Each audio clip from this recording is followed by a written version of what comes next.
I'm Cynthia, and today I'm going to teach you all about read-alouds. Wait.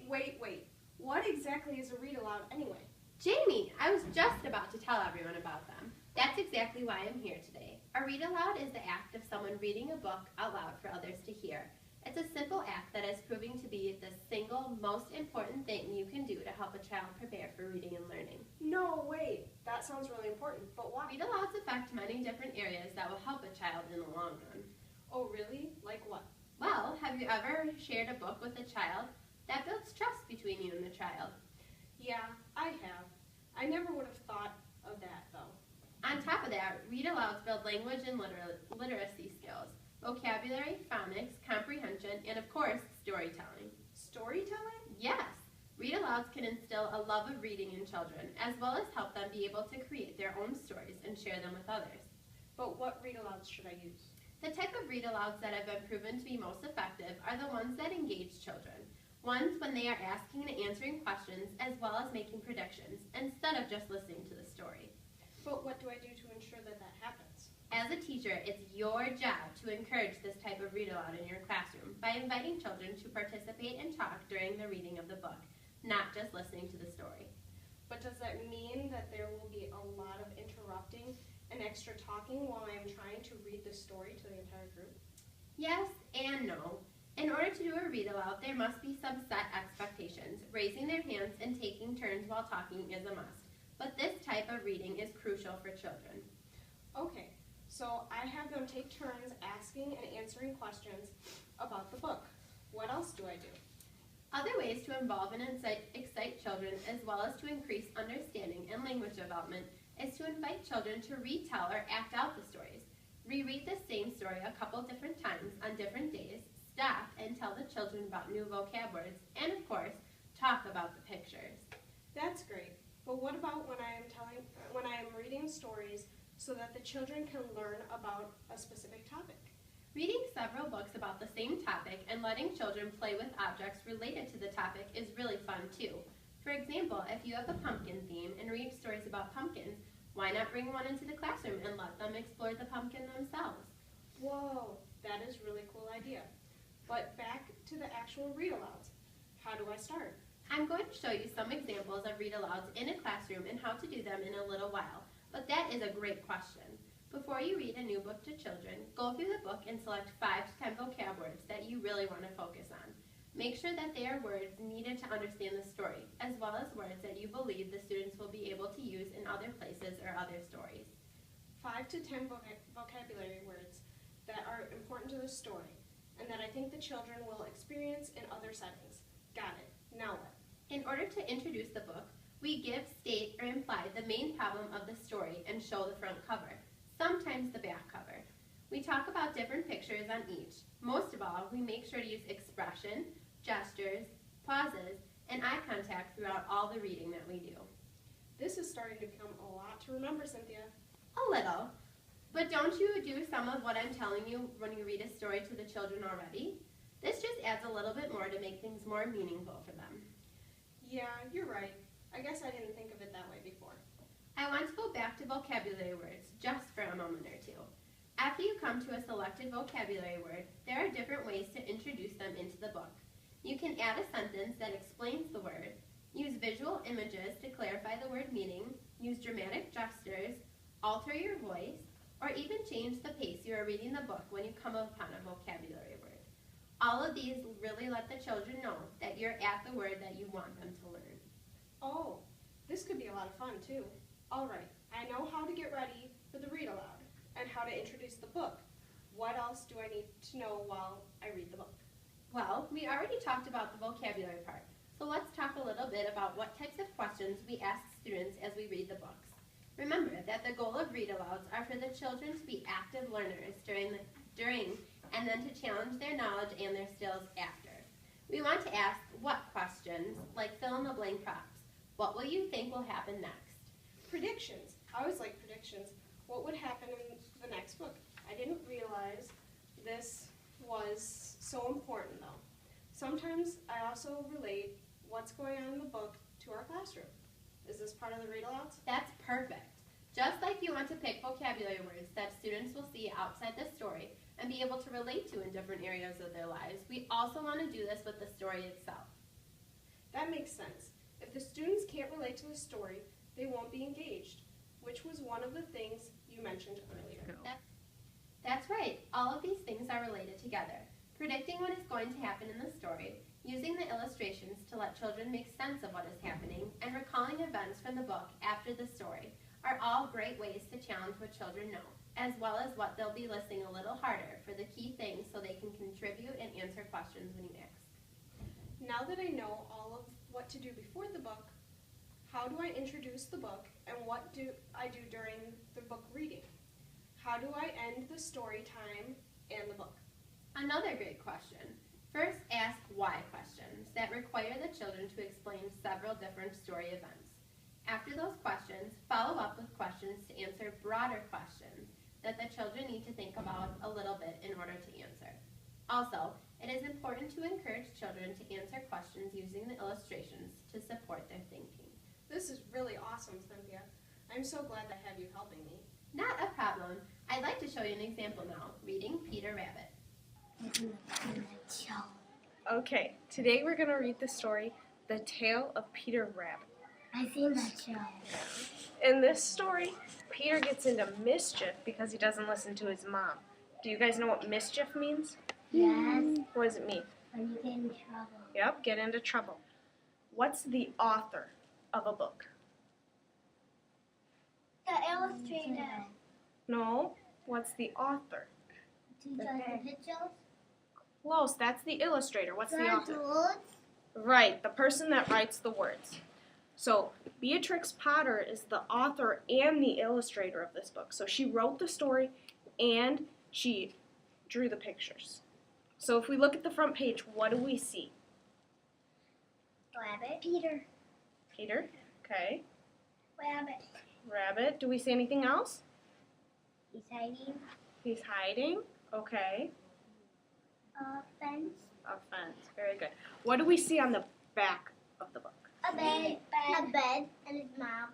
Bed and And mom. his ears. And Peter. And his ears. Okay. His teeth. Are we ready to start the book? Yeah. Yeah. Okay. So I'll read it and then I'll show you the pictures, okay? Once upon a time, there were 4 little rabbits, and their names were Flopsy, Mopsy, Cottontail, and Peter. They lived with their mother in a sandbank underneath the root of a very big fir tree. Oops. Now, my dears, said Mrs. Rabbit one morning, you may go into the fields or down the lane, but don't go into Mr. McGregor's garden. Your father had an accident there. He was put into a pie by Mrs. McGregor. What did he go in? He got put into a pie. Now run along and don't get into mischief.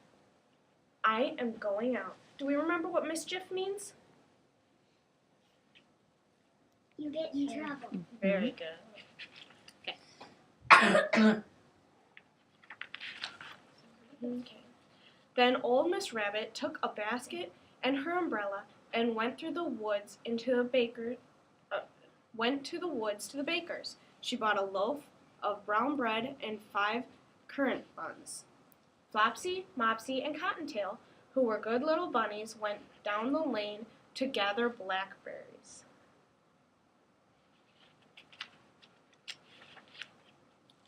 But Peter was very naughty, ran straight to Mr. McGregor's garden and squeezed underneath the gate. Okay. First he ate some lettuce, and then some French beans, and then he ate some radishes. So how do we know that Peter didn't listen?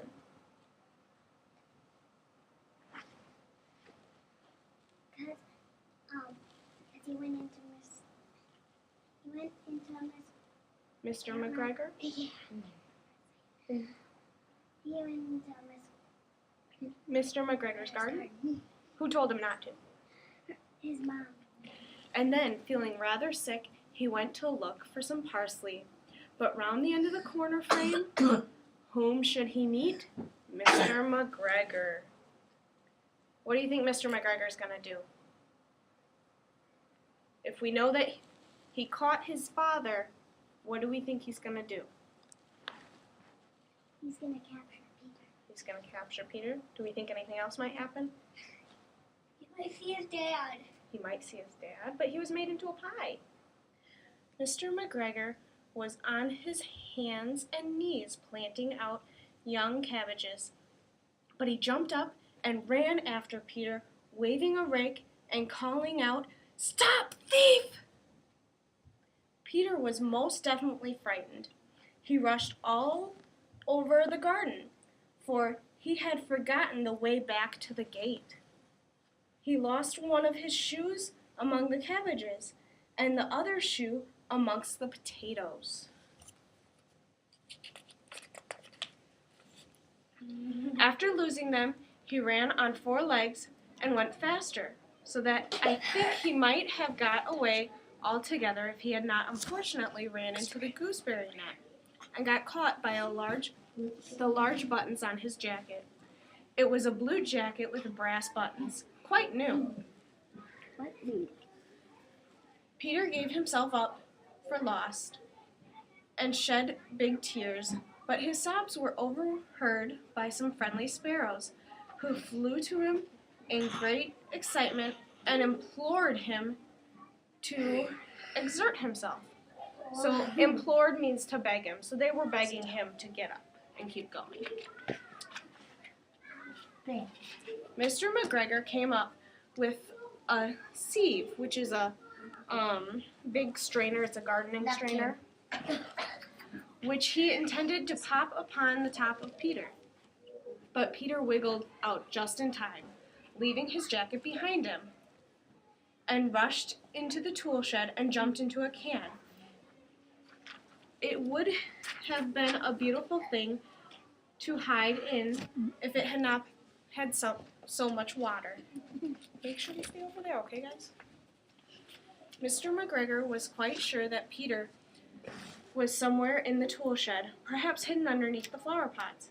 He began to turn over them carefully, looking under each. Presently, Peter sneezed. Ha-choo! Mr. McGregor was after him once more and tried to put his foot upon Peter, who jumped out of the window, upsetting 3 pots. The window was too small for Mr. McGregor, and he was tired of running after Peter. He went back to his work. Peter sat down to rest. He was out of breath and trembling with fright, and he had not the least idea which way to go. Also, he was very damp and sitting in that can. After the time, he began to wander about, going lippity, not very fast, and looking all around. He found a door in the wall, but it was locked, and there was no room for a fat little rabbit to squeeze underneath. An old mouse was running in and over the stone doorsteps, carrying peas and beans to his family in the woods. Peter asked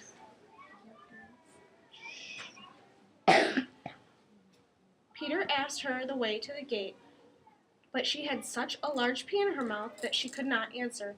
She only shook her head at him. Peter began to cry. Then he tried to find his way straight across the garden, but he became more and more puzzled. He got very confused. Presently, he came to a pond where Mr. McGregor filled his water. A white cat was staring at some goldfish. She sat very, very still, but now and then the tip of her tail twitched as if it were alive. Peter thought it best to go away without speaking to her. He had heard about cats from his cousin, little Benjamin Bunny. He went back towards the tool shed, but suddenly, quite close to him, he heard the noise of a hoe. Scritch, scratch, scratch, scritch. Peter scuttered underneath the bushes, but presently, as nothing happened, he came out and climbed upon the wheelbarrow and peeped over. The first thing he saw was Mr. McGregor hoeing onions. His back was turned towards Peter, and beyond him was the gate.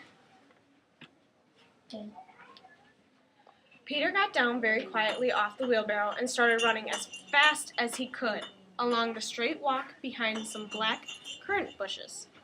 Mr. McGregor caught sight of him at the corner, but Peter did not care.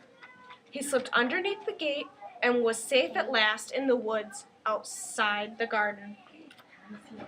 Mr. McGregor hung up the little jacket and the shoes for a scarecrow to frighten the blackbirds. Peter never stopped running or looking behind him till he got home to the big fir tree.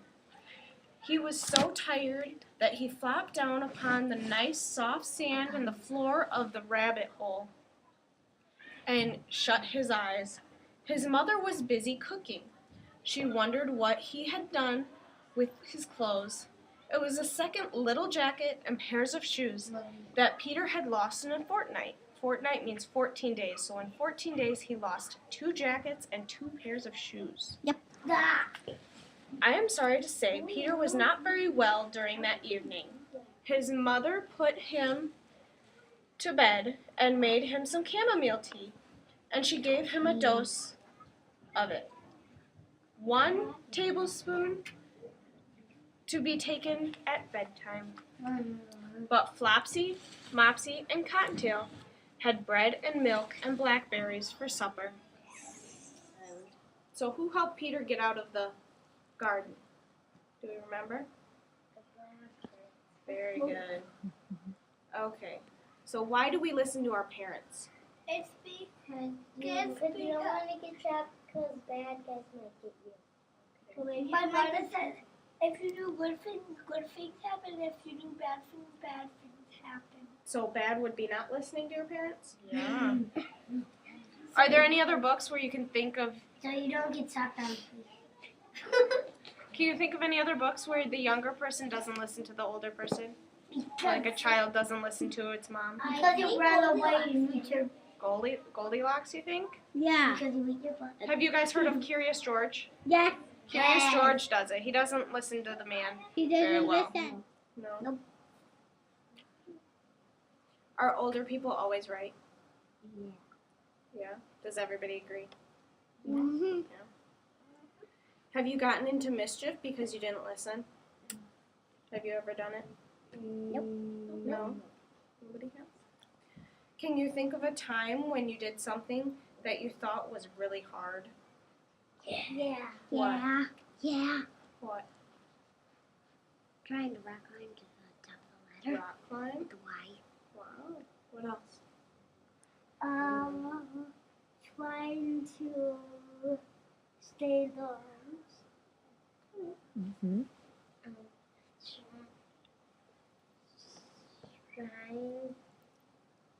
sit for a while. Sit for a while? Yeah. It's pretty hard. It's pretty hard. Try to steal off into space. Did we like this book? Yeah. Yeah? Okay.